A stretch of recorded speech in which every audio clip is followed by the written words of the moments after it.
Je me souviens encore du moment précis où mon monde a volé en éclats, assise dans le salon de mon enfance à Écully, une banlieue huppée de Lyon. Fixant mes parents par-dessus cette table basse en merisier où j'avais passé d'innombrables matinées à boire mon café en préparant mes journées. Ma mère triturait nerveusement son alliance en or, un geste qui trahissait toujours son anxiété, avant de murmurer « Amandine.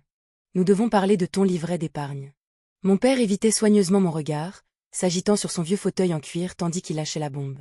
Nous y avons accédé et nous avons utilisé 85 000 € pour aider ta sœur à acheter la maison de ses rêves près du parc de la Tête d'Or. Ma sœur, Chloé, assise dans le fauteuil d'en face, a laissé échapper un sourire narquois, presque victorieux, en ajoutant d'un ton mielleux. Tu n'as plus un seul centime maintenant, n'est-ce pas, ma petite sœur parfaite? J'ai immédiatement ouvert mon application bancaire sur mon téléphone, le cœur battant à tout rompre. Pour voir le solde chuter de 95 000 € à un peu moins de 10 000, mais au lieu de la rage que j'aurais dû ressentir. J'ai éclaté d'un rire incontrôlable, un rire nerveux et acide qui a résonné dans toute la pièce, laissant mes parents pétrifiés. Le rire s'est dissipé à mesure que le choc me frappait de plein fouet, mais quelque chose au plus profond de moi restait étrangement calme. Une froideur de glace qui s'installait pour me protéger. Cet argent représentait 5 années de sacrifice total. De journées interminables en tant qu'ingénieur logiciel dans le quartier d'affaires de la Pardieu à Lyon, où j'enchaînais des semaines de 60 heures chez Tech Avenir Solutions pendant que mes amis profitaient de leur week-end sur la Côte d'Azur ou au ski. J'avais fait l'impasse sur les dîners gastronomiques, porté les mêmes tenues de chez Zara en rotation constante, tout cela pour mon projet de start-up. Une application révolutionnaire de gestion de finances personnelles baptisée OptiFinance. Le business plan était bouclé, le prototype codé et j'avais même commencé à prospecter des bureaux modulables près des quais du Rhône. Mais cette trahison familiale venait de tout mettre en péril. Je me demandais encore comment ils avaient pu obtenir mes codes, puis le souvenir m'est revenu, l'année dernière. Lors de mon opération des ligaments croisés après une chute au ski. Je leur avais confié un accès temporaire pour qu'ils puissent régler mes factures de mutuelle et d'hôpital pendant ma convalescence. C'était une urgence de vie, a bredouillé mon père pour se justifier. Ta sœur avait besoin de cette stabilité immobilière pour enfin lancer sa carrière. Chloé restait là, affalée, ses ongles parfaitement manucurés et vêtue d'un ensemble de créateurs qu'elle n'avait sûrement pas payé elle-même. Ayant toujours réussi à obtenir ce qu'elle voulait sans jamais lever le petit doigt pour travailler sérieusement. Je me suis levée, ayant désespérément besoin d'air frais pour ne pas étouffer. Mais mon esprit tournait déjà à 1000 à l'heure car il n'avait aucune idée de l'ampleur de ce qu'il venait de faire ni du secret que je gardais. Si vous avez déjà été confronté à une trahison familiale aussi cruelle, partagez votre expérience dans les commentaires et abonnez-vous pour découvrir comment j'ai réussi à me reconstruire brique par brique. Une semaine plus tôt, dans mon bureau vitré surplombant l'agitation de la place Bellecour, je fixais mon écran où les lignes de code informatique dansaient devant mes yeux fatigués après une énième session marathon de programmation. Chez Tech Avenir Solutions, mon rôle consistait à concevoir des algorithmes complexes pour des transactions bancaires ultra sécurisées. Ce qui m'obligeait souvent à rester au bureau jusqu'à point d'heure, bien après le départ de mes collègues.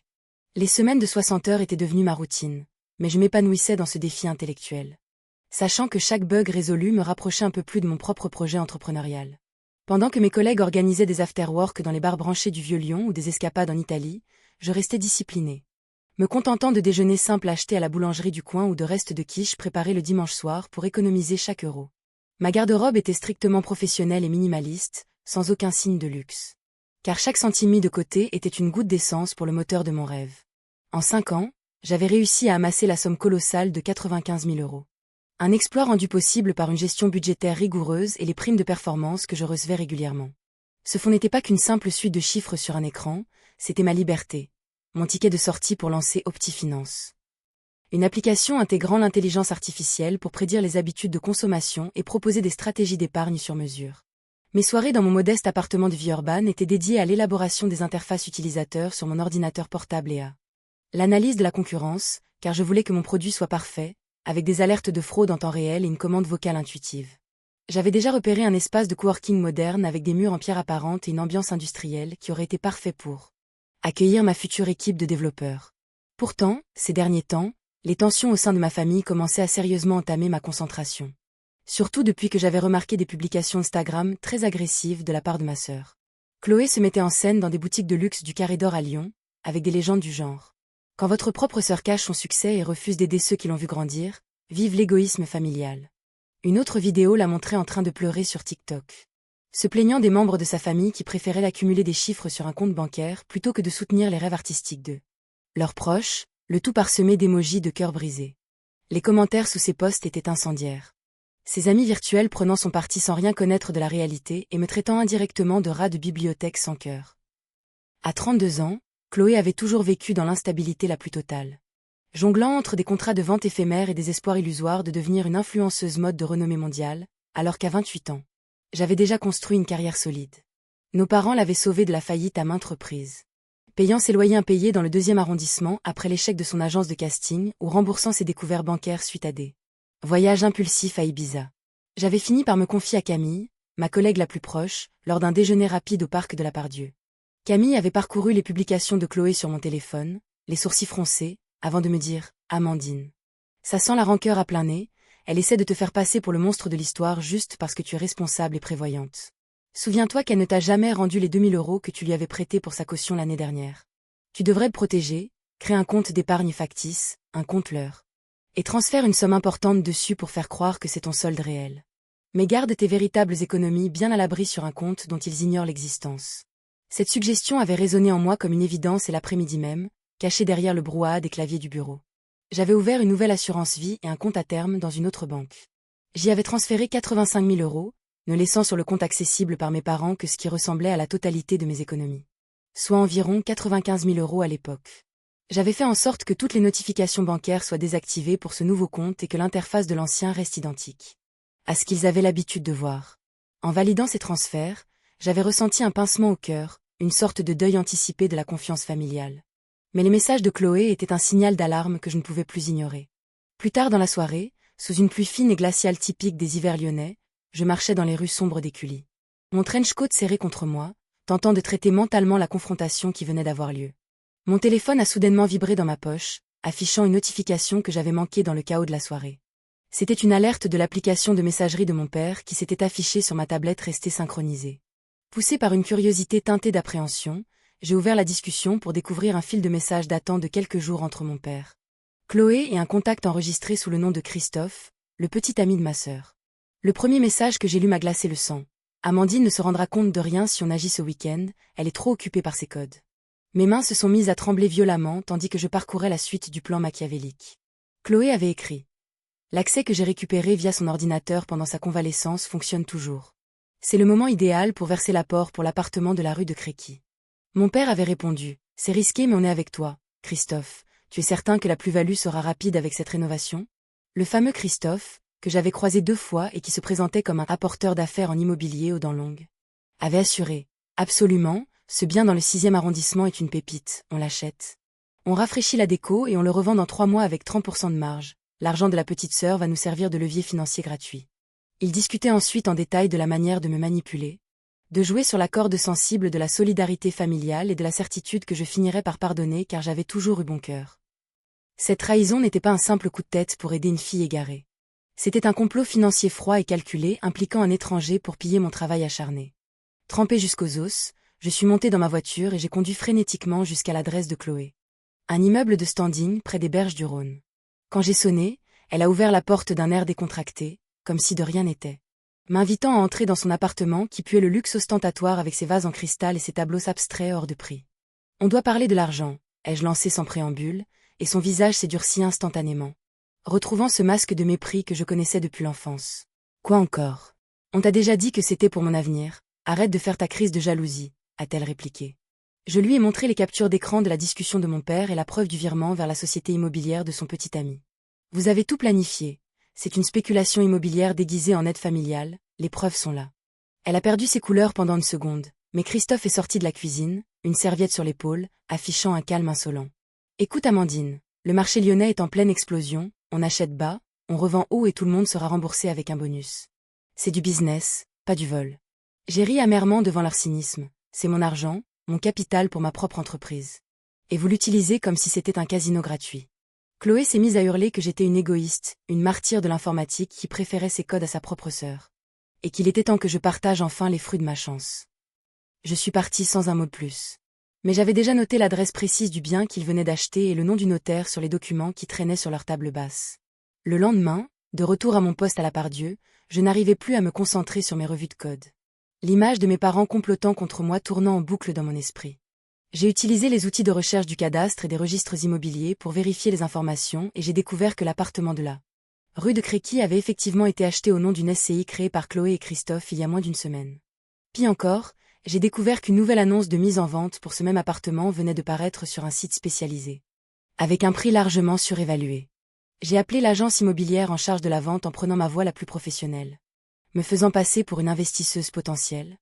Et l'agent m'a confirmé que la propriétaire était très pressée de vendre pour réinvestir ailleurs et qu'elle n'avait jamais eu l'intention de l'occuper.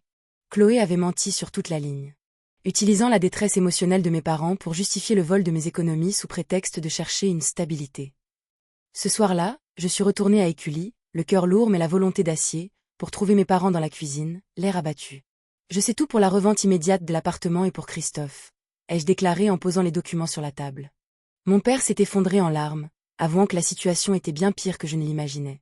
Pour compléter l'apport et suivre les conseils avisés de Christophe, ils avaient non seulement pris mon argent, mais ils avaient aussi souscrit une hypothèque de 40 000 € sur leur propre maison, leur seul héritage et leur sécurité pour leurs vieux jours. Ils se retrouvaient avec des mensualités de 2 500 € à rembourser sur une retraite globale de 3 200 €. Ce qui les condamnait à une pauvreté quasi immédiate une fois les charges payées. Christophe leur avait assuré que le flip immobilier se ferait en moins de 2 mois et qu'ils seraient riches avant même le premier prélèvement. Mais le marché commençait déjà à stagner. J'ai calculé devant eux qu'il ne leur resterait que 700 € par mois pour manger, se chauffer et payer leurs médicaments. Une situation suicidaire à leur âge. Ils avaient même menti sur leurs revenus lors de la demande de prêt sur les conseils de Christophe, ce qui les exposait à des poursuites pour fraude bancaire. Je suis partie de chez eux avec la certitude que leur aveuglement les mènerait à leur perte. Mais j'avais une dernière bataille à mener pour protéger ce qui me restait.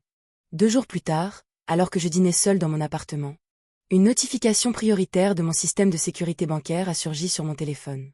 Tentative de connexion suspecte détectée depuis une nouvelle adresse IP. Mon sang n'a fait qu'un tour quand j'ai réalisé que quelqu'un essayait de forcer l'accès à mon compte principal. Celui où j'avais mis les 85 000 € à l'abri.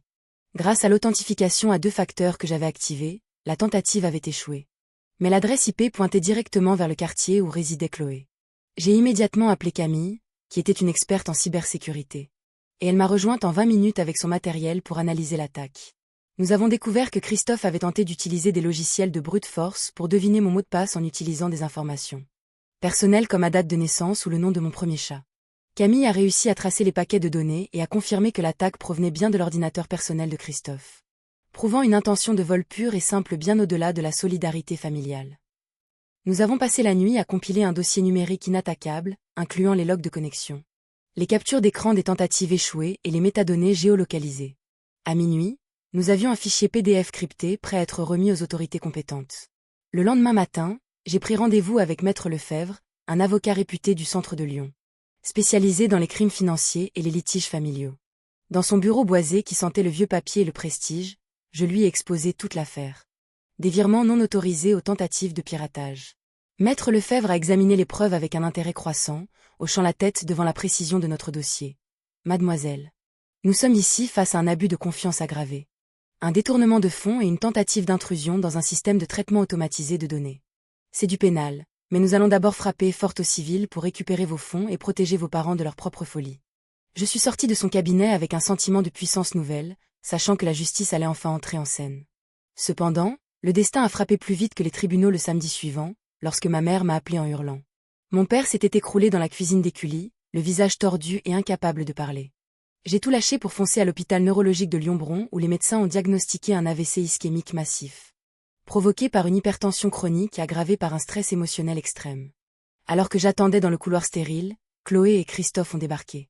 Elle portant des lunettes de soleil énormes pour cacher ses yeux secs, lui l'air agacé par ce contretemps. J'ai attendu que nous soyons isolés dans le salon d'attente pour leur jeter les documents de l'avocat au visage. Vos tentatives de piratage sont documentées. La police sera saisie dès lundi si vous ne signez pas un accord de restitution totale. Chloé a commencé à pleurnicher en disant qu'ils avaient besoin d'argent pour les frais de notaire que je bloquais par mon égoïsme. Mais j'ai coupé court. Vous avez risqué la vie de papa pour votre profit personnel, c'est fini. Quelques heures plus tard, alors que mon père était stabilisé mais encore très faible, j'ai exigé une réunion familiale au pied de son lit. Malgré les protestations de l'infirmière. Mes parents, Chloé et son complice étaient là, dans cette chambre oppressante.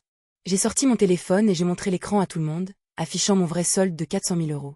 Fruit de mes placements judicieux et de mon héritage de ma grand-mère que j'avais gardé secret. Vous pensiez avoir détruit mon futur en prenant 85 000 €? Ce n'était qu'un compte l'heure que j'avais préparé pour tester votre loyauté. Mes vrais fonds sont ici, intouchables. Ma mère a poussé un cri de stupeur. Mon père a ouvert des yeux ronds comme des soucoupes et Chloé est devenue livide, réalisant qu'elle avait tout perdu pour une fraction de ma fortune. La famille ne vole pas ses enfants. Elle ne parie pas sur leur dos et elle n'essaie pas de pirater leur compte quand le premier vol ne suffit plus. Ai-je ajouté d'une voix glaciale qui a fait frissonner même Christophe. J'ai annoncé que je ne retirais ma plainte que si Chloé acceptait de vendre l'appartement immédiatement, même à perte. Pour rembourser l'hypothèque de nos parents et mes 85 000 €, faute de quoi ils finiraient tous devant un juge.